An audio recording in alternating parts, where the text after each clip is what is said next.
não cai num buraco negro. Isso não é devorado pelo nada, não se transforma em coisa alguma. E se transforma de maneira benigna, sem barganhas, porque isso não deve ser objeto de cobrança, e nem tampouco de certeza de estocamento de qualquer coisa diante de Deus. Todavia, a realidade espiritual é essa, é que você não é esquecido. Há uma quantidade enorme de salmos que dizem que o bem praticado não é esquecido. E, como diz, inclusive, o Novo Testamento, acerca de Cornélio, que praticava o bem, Atos 10, e diz que as tuas obras subiram para a tua memória diante de Deus. As tuas boas obras subiram como memória diante de Deus.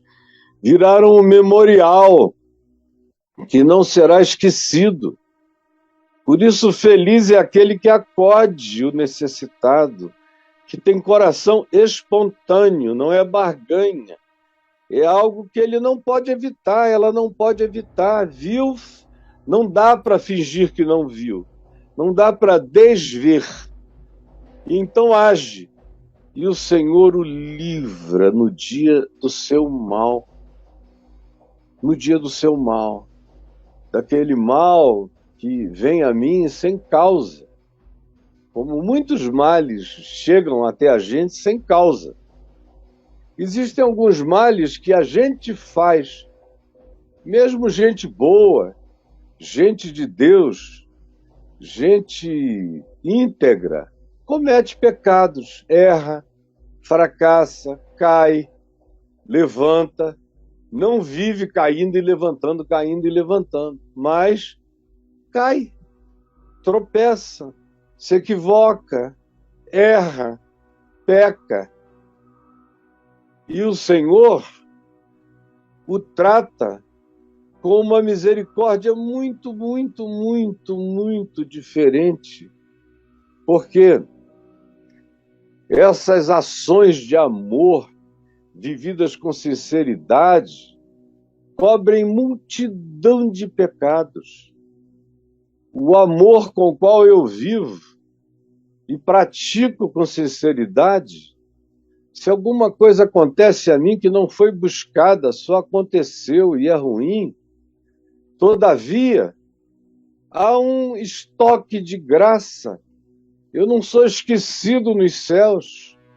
As obras da minha vida não são apagadas por capricho divino, quando a minha queda decorre apenas da minha humanidade, ou do meu equívoco, ou de alguma coisa que caracteriza o meu ser como alguém humano que pode errar.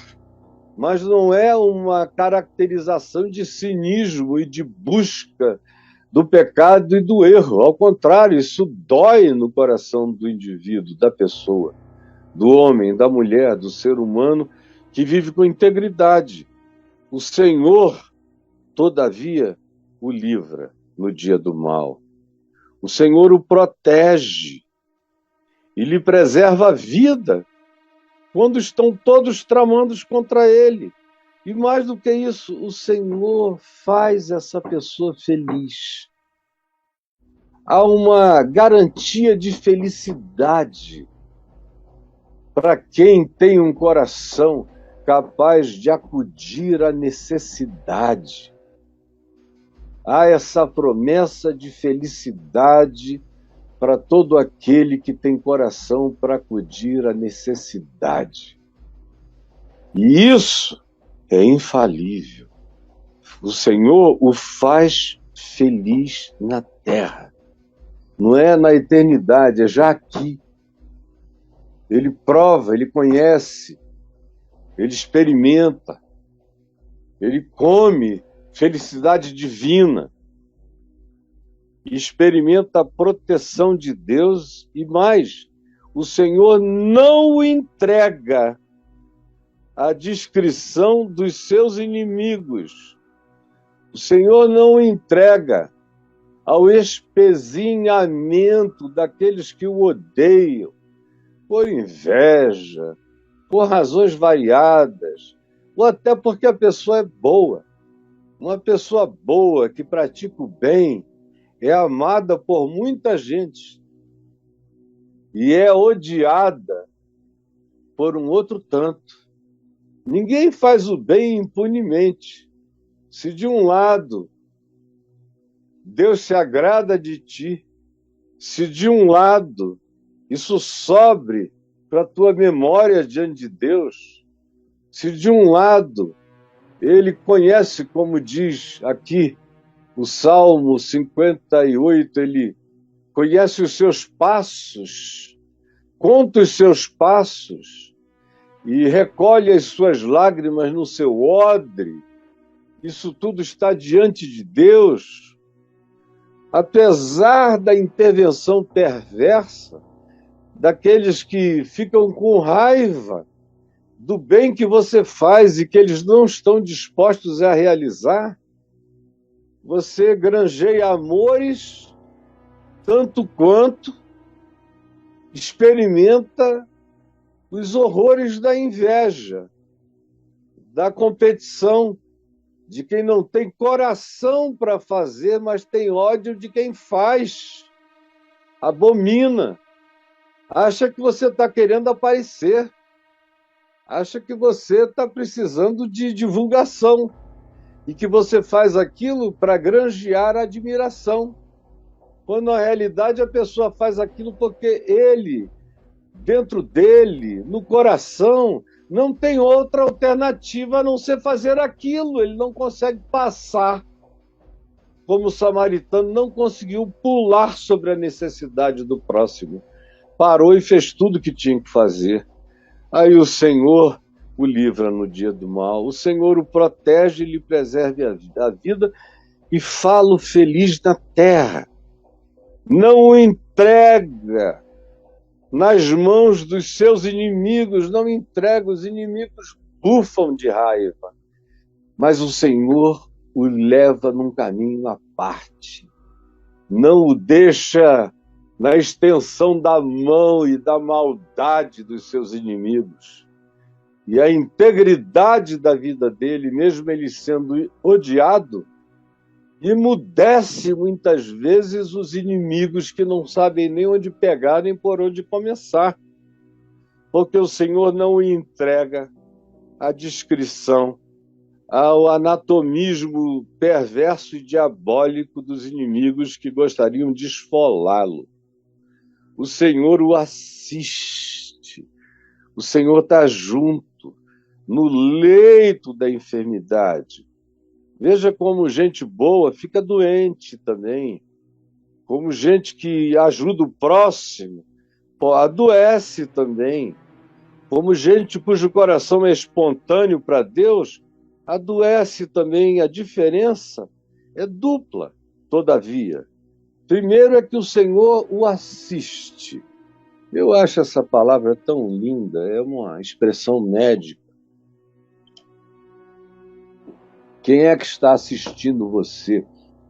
É uma expressão antiga.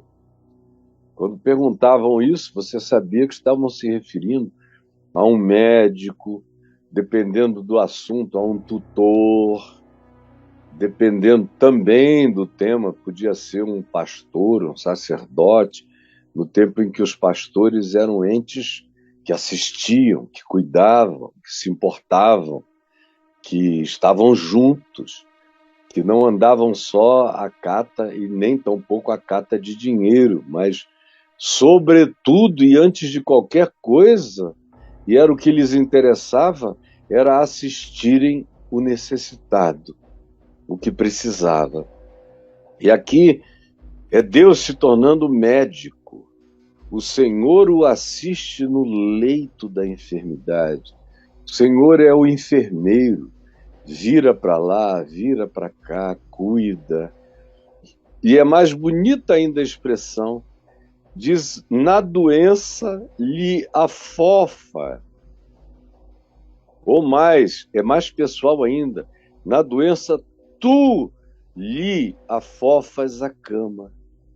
Tu, Senhor, afofas a cama desse que tu cuidas, tu proteges, tu fazes feliz na terra, não entregas a discrição dos seus inimigos, estás com ele na enfermidade, tu és o médico, o enfermeiro, o cuidador, tu és aquele que cuidas para que a cama esteja fresca e limpa e para que ele tenha conforto no desconforto. Mas gente de Deus não tem isenção da realidade. Agora, apesar disso tudo, o Senhor o faz feliz. Apesar disso poder lhe acontecer também, ele não fica entregue à discrição dos seus inimigos. O Senhor o protege, o Senhor o guarda. O Senhor não o exime da experiência humana, da enfermidade ou da dor, mas é diferente. Sofrer com Deus é diferente de sofrer sem Deus. Eu conheço milhares de pessoas sofrendo sem Deus.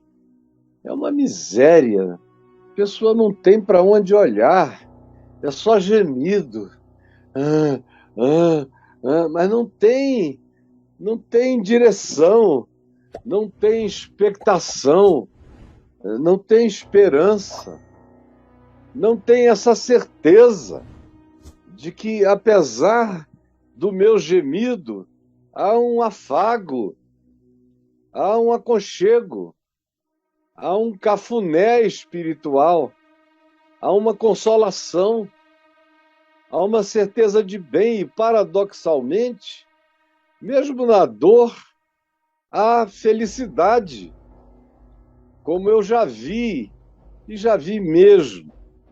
Eu vi o meu pai morrer todo rasgado, aberto, sem poder nem fechar, durante 60 dias praticamente, quase 50 na realidade, e toda vez que ele podia, ele te dava uma piscadinha e um sorriso. Mamãe com dores e dores e dores e dores atrozes, mas eu falava uma brincadeira para ela, ela caía na gargalhada. E você não tem jeito, meu filho. E você via que não era uma delicadeza para comigo, não, era a natureza dela. E vários outros que eu vi sofrerem com Deus. É totalmente diferente. Sofrer com Deus, morrer com Deus, atravessar a tribulação com Deus e experimentar tudo isso sem Deus, sem esperança, sem fé, como diz Paulo, sem Deus no mundo. É uma expressão para mim fortíssima. A pessoa existir sem Deus no mundo. Eu não sei nem como é que conseguem. Eu já disse várias vezes, sem Deus no mundo, eu teria me suicidado como eu tentei, busquei e até almejei. Jovem, eu não teria passado de 20, 21 anos, de jeito nenhum. Tamanha era a minha angústia de existir sem Deus no mundo. E aquele desespero, aquela existencialidade cheia de agonia de existir, que bem novinho eu já não suportava mais. Eu sei o que é existir sem Deus. E sei o que é passar por todas as privações, dores, calamidades, perdas, falências, humilhações, perseguições e ameaças com Deus. Com Deus. O que é totalmente diferente. Eu não sou só um leitor desses salmos. Eu sou protagonista deles. É raro o salmo que eu não tenha vivido na minha vida a experiência descrita, como é o caso aqui. O Senhor o assiste no leito de enfermidade, no leito de aflição, no leito de depressão, no leito de fraqueza e na doença de qualquer natureza. O Senhor afofa a cama, a tua cama. Aí, Davi diz: Compadece-te de mim, ó Senhor, sara a minha alma, porque pequei contra ti. E aí a gente fica sabendo que esse homem bom confessa que a grande agonia dele e que provavelmente a doença dele, a enfermidade dele, o que o colocou de cama, tenha sido a culpa. A consciência sensível, aguçada, que toda pessoa boa, generosa, compassiva, misericordiosa possui. O ente tosco, ogro, bruto, pratica todos os males e não sente nada, eles não têm nervo exposto para Deus nem para a necessidade do próximo, não tem, de modo algum. São insensíveis. Mas a pessoa que carrega essa alegria da bondade espontânea no coração, quando peca, fica doente. Doente da alma, doente das emoções. E Davi tem muita consciência de que o problema dele atingiu-lhe a alma. Ele diz aqui no verso 4, compadece de mim, Senhor, sara a minha alma. E para o judeu, a alma tinha um significado completamente diferente. Ela era a totalidade de toda a ânima e de todo ânimos humano. O judeu não fazia essa distinção entre uma alma imortal e a alma que animava o corpo. Depois é que eles desenvolveram cada vez mais a consciência do que veio a ser considerado espírito, diferente da alma. A alma muito vinculada ao corpo, ao sistema nervoso e um vínculo com o espírito. Mas a alma, para o judeu, tinha essa ideia de totalidade, de integralidade do ser subjetivo vinculado à corporalidade objetiva. De modo que ele diz, compadece de mim, compadece-te, sara a minha alma. Eu estou com a alma doente, porque pequei contra ti. Isso é um cara, há 3.000 anos atrás, que tinha certeza que culpa adoecia o corpo, a mente, as emoções, o coração, abatia, deprimia, prostrava, tirava energia, acabava com a capacidade de defesa, de reação, de produção. O pecado angustiado, angustioso, na mente de uma pessoa consciente, lúcida, muitas vezes carrega um efeito devastador, como é aqui no caso dele. Não é a primeira vez que ele diz isso. No Salmo 38, ele diz a mesma coisa. Salmo 32, Salmo 38, ele faz essa confissão de psicossomatização, do pecado que vira carne, que vira emoção, sentimento, que produz enfermidade, que produz doença, que prostra.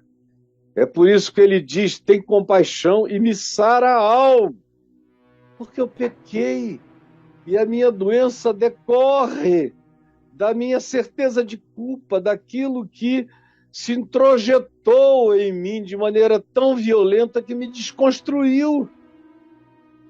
E é isso que os meus inimigos estão vendo, é disso que eles estão se aproveitando.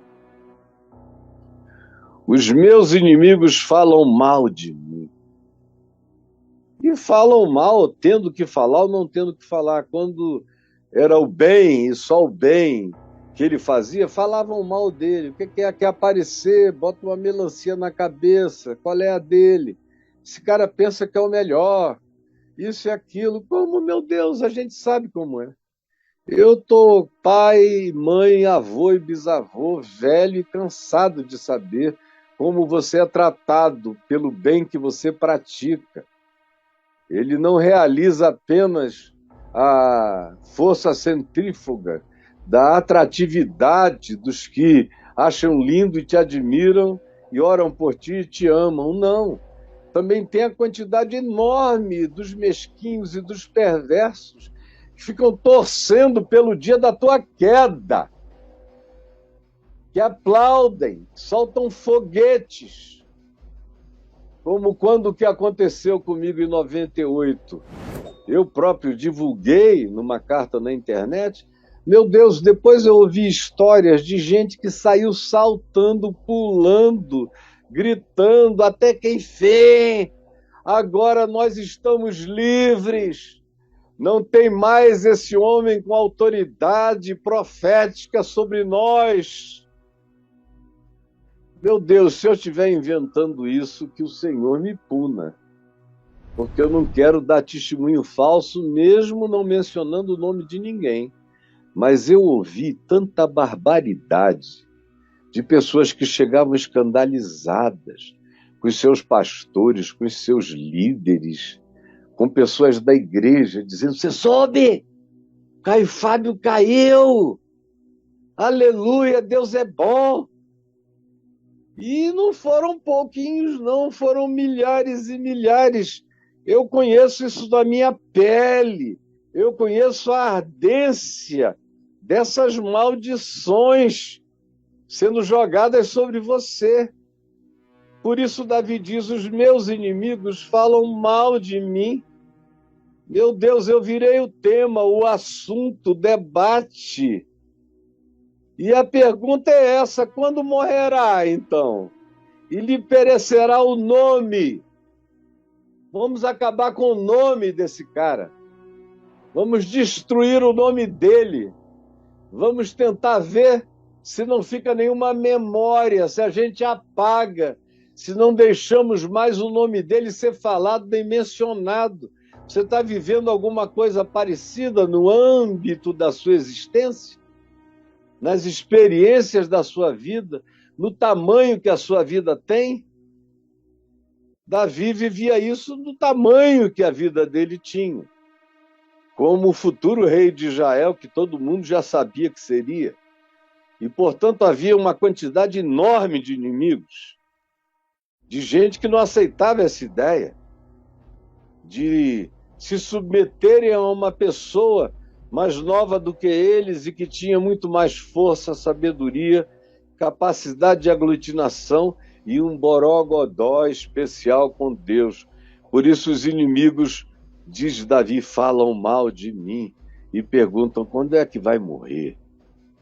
Para que a gente acabe para sempre com o nome dele, para que isso saia da história. Nós não queremos ter referência dele. É uma referência que bota o sarrafo para cima, para o alto. A gente quer abaixar o nível para fazer tudo quanto nos der na cabeça. E aí Davi prossegue dizendo: se algum deles me vem visitar, se algum deles me vem visitar, e às vezes tem gente que na hipocrisia diz que quer te ver, vem e diz coisas vãs, só tolices, como os amigos de Jó, ou perguntam perguntas cretinas, ou fazem insinuações perversas, ou chamam você ao arrependimento, como se você fosse um cínico. E eles vão amontoando no coração cada vez mais malícias. Às vezes nem o tempo os cura. Eles ficam não tendo onde pegar e inventando malícias. E em saindo, indo ao encontro dos outros, é disso que eles falam. Como eu já tive pessoas que me visitaram aqui, para depois saírem daqui, isso em alguns 2, 3 casos se tornou público, para depois saírem daqui me colocando, morando em subsolo de apartamento de minhoca. Fui visitar um pobre devastado, caído, acabado. Ele queria dar ideia de compaixão por mim, mas na realidade estava tentando me desconstruir de vez. De mim, Davi diz, rosno. Ele usa essa linguagem da besta fera, do cão raivoso, do lobo mau. De mim rosnam a uma todos os que me odeiam.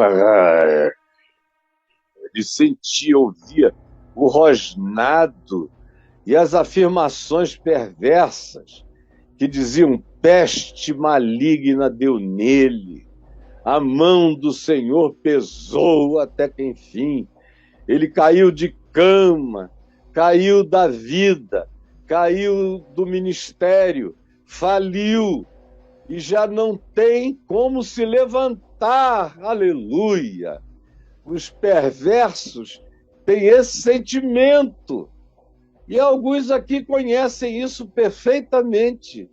E eu conheço para dar e vender essa história. Este salmo só não podia ser escrito por mim por causa de um pedaço da conclusão que não habita o meu coração, mas ainda habitava antigamente o coração de um homem bom como Davi. E o verso 9 diz o seguinte, que é a parte mais doída aqui, e que eu também conheço profundamente, até o meu amigo íntimo, às vezes a pessoa que você chamava de filho, que você deu tudo. O cara nasceu na fé, não sabia falar, o pai todo perdido para um lado, a mãe perturbada para o outro, a família não tinha nada, o cara não tinha cultura nenhuma. Você o agasalhou, o aculturou, o bem-aventurou, abriu portas para ele, o colocou onde ele nunca sonhou em estar, ouviu dele durante anos a declaração de que você era o pai, que você era o tutor, que você era o mestre, que você ensinou tudo o que ele sabia, você dava oportunidades e mandava essas pessoas irem no seu lugar para dar validade e chancela a eles, como pessoas respeitáveis, apesar de novas, e os botava na sua mesa, na sua casa, entre seus filhos, e os aconchegava. Eu tive dezenas, centenas de pessoas que eu tratei assim. E alguns bem mais próximos e íntimos. Mas Davi conhecia o oposto da intimidade também.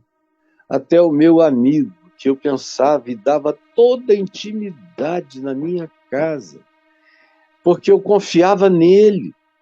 Eu dizia, se todo mundo me deixar, fulano, beltrano e cicrano não me deixarão. Eu confiava, porque ele comia do meu pão, ele comia do que eu dava a ele, ele se alimentou do que eu dei a ele. Mas até ele se voltou contra mim. Até ele fez parte do conluio para apagar meu nome, para não me mencionar, para não lembrar a minha existência para ninguém, porque o amor era oportunista, era de conveniência, não era verdadeiro. Você confiava, mas não havia reciprocidade, e Davi só foi cair na real em relação a essas pessoas depois que ele pecou, depois que ele precisou de amigos e de ajuda e recebeu apenas o que eu já descrevi, que ele recebeu de todos os lados. Aí o verso 10 diz, tu, porém, Senhor, compadece-te de mim e levanta-me para que eu lhes pague segundo merecem. É aqui que eu paro. Eu vou com Davi até o início do verso 10. Tu, porém, Senhor, compadece-te de mim. Agora, a segunda parte, Jesus não ensina. Levanta-me, me põe de pé, me restaura, para que eu dê um cacete nesses caras e para que eles recebam segundo merecem. Aí Jesus já me ensinou diferente do que Davi cria como homem primitivo, bondoso, generoso, mas um filho do seu tempo. Era um homem que foi muito à guerra, que matou muita gente. Ele não era muito melhor do que a sua geração. Ninguém é muito mais santo do que o seu tempo. E ele era santo no seu tempo, mas ainda era filho daquela geração que se vingava, que dava o troco, que pagava segundo mereciam. Eu sou filho de nosso Senhor Jesus em Cristo. Eu sou irmão de Jesus, o primogênito. E com ele eu aprendi a dar a outra face, a tratar bem, a procurar para o bem, a perdoar, a dizer, Pai, perdoa-lhes, porque eles não sabem o que fazem, porque eles estão chamando juízo sobre eles próprios, tem compaixão deles. Então eu vou até, Senhor, compadece de mim. E aí o verso 11 ainda diz, em tu me levantando para que eu pague a eles conforme eles merecem, eu ficarei sabendo, então eu conhecerei que tu te agradas de mim. Não, Davi, maninho, querido, não, nem tanto, Davi. Eu não preciso de nenhuma prova para saber que Deus me ama, apesar do ódio do mundo inteiro. E eu não preciso de nenhuma vindicação vingadora contra ninguém, porque eu sei que o Senhor me ama e tem compaixão de mim, e eu não vou me sentir mais amado por nenhuma validação de vingança contra quem deseja o meu mal. Jamais. E nunca será isso nenhuma prova do teu amor por mim, porque eu já estou para além dessa, porque Deus prova o seu próprio amor para comigo pelo fato de Cristo Jesus ter morrido por mim, sendo eu pecador. Já está provado. Eu não tenho que ter nenhuma demonstração, já está feito e consumada para sempre. Aí Davi vai voltando aqui ao bom senso do Evangelho. Verso 12. Quanto a mim, que é o que interessa, é quanto a mim. É o que eu vou fazer da minha vida. Tu me sustens na minha integridade. Essa aqui é uma coisa linda. O cara sabe que pecou, mas sabe que não é cínico. Sabe que não é insensível. Sabe que não está aqui para repetir pecados. Sabe que não está vivo para a prática leviana de nenhum tipo de autoindulgência pecaminosa. Aconteceu porque pode acontecer com qualquer um. Aconteceu porque pode acontecer com qualquer um. E que não haja ninguém entre nós que diga comigo isso jamais acontecerá. Porque é quase uma invocação da realidade a vir manifestar-se em você como demonstração de que você não passa de pó, não deixa de ser verme e gusano. E você não precisa ser esmagado para saber que é só um verme. Portanto, ande com temor e tremor. Quanto a mim, tu me sustens na minha integridade. Eu sou um pecador, mas existe diferença entre pecador e pecador. Tem pecador indiferente, pecador cínico, pecador perverso e tem pecador bom, pecador íntegro, pecador que enxerga a si mesmo, que é honesto com seu pecado, que bate no peito e olha para cima, como publicano no templo, ao lado do fariseu, segundo a história que Jesus contou, e que, ao ouvir o fariseu dizer, ó Deus, obrigado, porque eu sou bom, não sou como esse pecador, não sou adúltero, dou meu dízimo, jejuo, faço isso tudo, é um verdadeiro religioso dos nossos dias, nos evangelhos. E o publicano, que era considerado um ser desprezível e marginal por todo bom religioso judeu, ao lado dele batia no peito, baixava a cabeça, não ousava nem olhar para os céus e dizia, ó Deus, tem compaixão de mim porque eu sou um pecador. Esse é um pecador íntegro, ao lado de um pecador cínico e hipócrita. Pecador íntegro é aquele que se enxerga. Quanto a mim, tu me sustens, mesmo no estado de dor que eu estou, tu me mantens na minha integridade. E me pões na tua presença, a tua presença para sempre.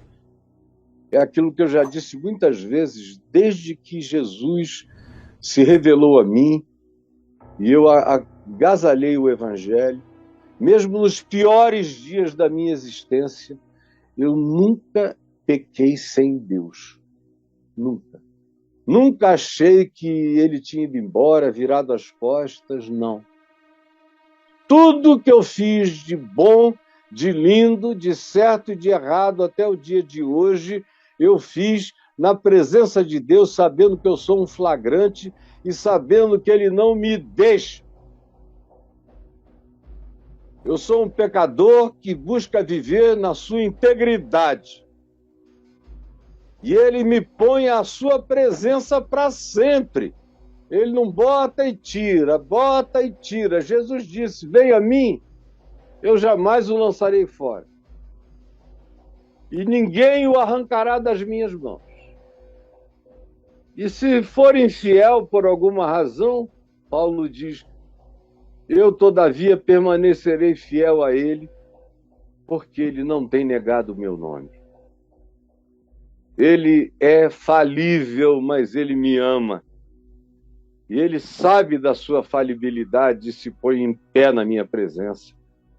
Portanto, bendito seja o Senhor, Deus da nossa vida, Deus do povo que o ama, de eternidade a eternidade. Louvado seja esse nome. Aí ele diz amém, amém, amém, amém. E você vai dizer o quê? Eu fiz escolha ontem, hoje, por trazer coisas muito singelas, muito simples para o coração daqueles que estão aqui comigo e que possam estar sofrendo ou sob ameaça, cada um do tamanho da vida que tem. Nem todo mundo tem uma vida enorme, são poucos. Mas a vida é do tamanho que ela tem, e do tamanho que ela tem os pesos do nosso próprio tamanho.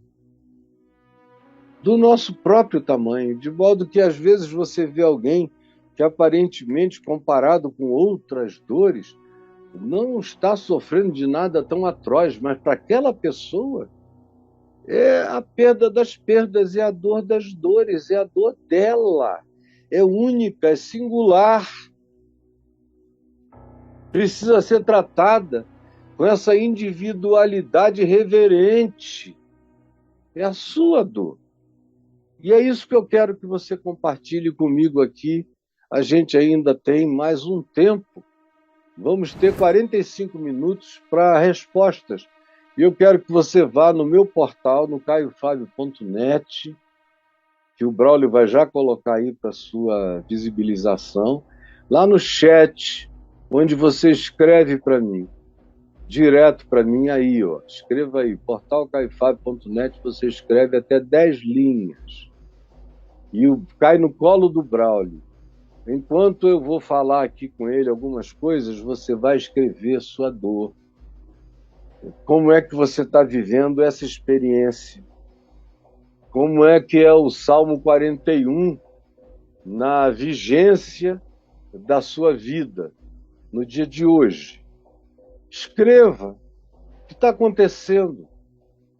Quem são os que, sentados à sua mesa, se levantam? Quem são esses em quem você confiava e que apresentaram outra face? Quem são esses que querem apagar sua vida, tirar você do mapa? Isso acontece nas relações conjugais. A outra mulher do teu ex-marido, que infelizmente ele casou com uma pessoa ruim, quer acabar com a vida da ex-esposa, tem umas que trabalham para tirar o cara dos filhos para sempre. É uma situação trágica. Ou alienações parentais de determinados filhos que se alienam de determinados pais, ou de pais que se alienam de filhos. São situações as mais diversas. São concorrências no trabalho. E você consegue, às vezes, granjear inimizades que você nem imaginava só porque você faz tudo certo e tudo bem. Passa a ser odiado, porque não guarda espaço para malandragem no exercício das suas atividades profissionais, ou na igreja, ou em qualquer lugar onde você manifeste uma vida acima da média, acima da mediocridade humana, que é essa medianidade burra e egoísta e invejosa, e que se mede, e que deseja o mal porque não tem nenhuma vontade de crescer na direção do bem, e vão se tornando mauzinhos uns para com os outros. Você sabe, você conhece. Às vezes é na família, às vezes são irmãos, são irmãs. É o drama de José, filho de Jacó, odiado pelos irmãos, porque tinha dons considerados superiores, maiores, porque tinha um vínculo de amizade com o pai e um determinado carinho e chamego que ele dava ao pai e o pai dava a ele, que gerou uma vontade homicida nos outros 11 irmãos, 10 irmãos, porque um deles nunca se meteu com isso, que foi Benjamim, o caçula. Mas às vezes são os irmãos que nos odeiam. Irmãos de carne, irmãos de fé. Eu sei que eu estou sendo visto, não só no Brasil, mas no mundo inteiro. Hoje mesmo eu estava conversando aqui com o John sobre a quantidade de pessoas que nos assistem em Angola, Moçambique, Guiné-Bissau, Ilha da Madeira, numa quantidade grande de lugares onde se fala o português. Em Portugal, muita gente. E no mundo inteiro, onde tem pessoas que entendem português, ou falam português, ou compreendem, no mundo hispano, tem gente cada vez mais conseguindo entender o português, isso vai crescendo. Tem muito vídeo meu em inglês, e eu vejo que tem gente assistindo aos milhares. Então a palavra vai entrando, e eu sei que ela chegou até você no dia de hoje. E eu quero que você escreva no portal caiofabio.net o seu Salmo 41, a sua história de culpa, de angústia, mesmo vendo a mão de Deus que nunca se afastou de você, você também vê a presença dos inimigos querendo apagar você da vida, acabar com o seu nome, tirar você das memórias, e a tristeza do seu coração de ver que isso não é feito só por gente distante, mas às vezes por gente que você criou anos e anos e anos, e que fazem o possível para que a sua memória seja esquecida pelos outros na vida dele.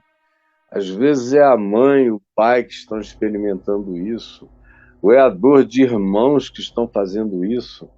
Ou às vezes eu ouço até narrativas de filhos dizendo que a mãe faz isso ou o pai faz isso, como se nunca tivesse gerado aquele filho. Ou filhos que tratam como se nunca tivessem sido gerados por aquele pai. É um negócio muito doido para todo lado, e o mundo está experimentando essa morte geral do amor, de modo que o que eclode disso são ovos de serpente, de muito desamor. Escreva aí, e eu peço em nome de Jesus que você tenha a coragem de abrir seu coração, porque na medida em que você venha fazer essa confissão, você vai experimentar cura, vai experimentar essa manifestação da graça que sara o seu coração, a sua alma, a sua mente, que tira a aflição culposa, que pacifica e que restaura a sua vida. A integridade ampla, não só do seu caráter, mas do seu corpo, da sua mente, do seu ser inteiro. Em nome de Jesus. Amém e amém.